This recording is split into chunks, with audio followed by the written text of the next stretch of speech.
Hi everybody, it's Mr. D in the middle with Mr. D1 at blogspot.com with some teaching tips for lesson 13, day 2, level 2 of S-Cube Middle School Sight Singing Program for Beginners. So yesterday was a big day because we introduced the rule number 2 to the students.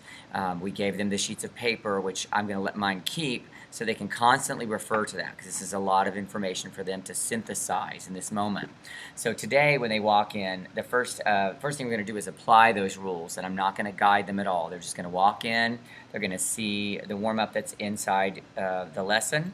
And it has a treble clef example with 2 flats and a bass clef example with 2 sharps, so they have to deal with both. We have to remember that it's difficult for them to remember that originally flats were lowered, so a natural is going to raise it. And initially sharps are raised, so a natural is going to lower it. That's not easy for beginners, and we have to help them realize that. That's why I'm putting those 2 examples in there. And they get to use only like I'm not using the octaves today. Like I'm not trying to trick them in any way. The B flat and the treble clef that's always flatted, I'm not going to go to the high or the low B flat yet, even though that was in the original rules. We're just going to take one step at a time. And then I'll see how they did, and if they're naming them right and reviewing again the rules that they were given on that sheet. And then after that, we're going to introduce 16th rests today. And when we introduce those, oh, I forgot, they're going to have to sing the examples today. Make sure you do a little bit of follow the hand using chromatic and diatonic. Go very, very slow. And I also want to emphasize the importance of using varied but comfortable do during this learning curve.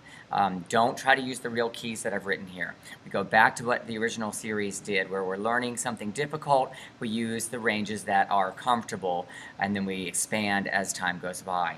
So they're going to sing the examples, and those will be their sight singing examples: unison, simple pitch, rhythm. It's all about pitch. And then after we do that, just to kind of ease up all that tension that it takes to do that quite difficult stuff, they're going to do a rhythm exercise that includes 16th rests.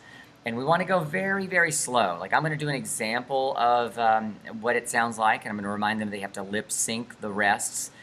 For 8th rests is what I taught them to do, and I'm going to do the same for 16th. So I put some little notes in there with parentheses to help you and help them see, okay, I'm going to lip sync this part of it. This stuff goes so fast that we need to go slow in our steady beat so they have the chance of being accurate, especially on the second example. And then that's pretty much it today. No 3-part sight singing example again today with their normal diatonic stuff with big leaps. I want the focus to be right now getting these chromatics, learning to sing them, learning to use the rules so that in the long term they can do that. And we'll come back and add some more 3-part sight singing examples a little bit later in the program. Hope that helps you out. Have a great day.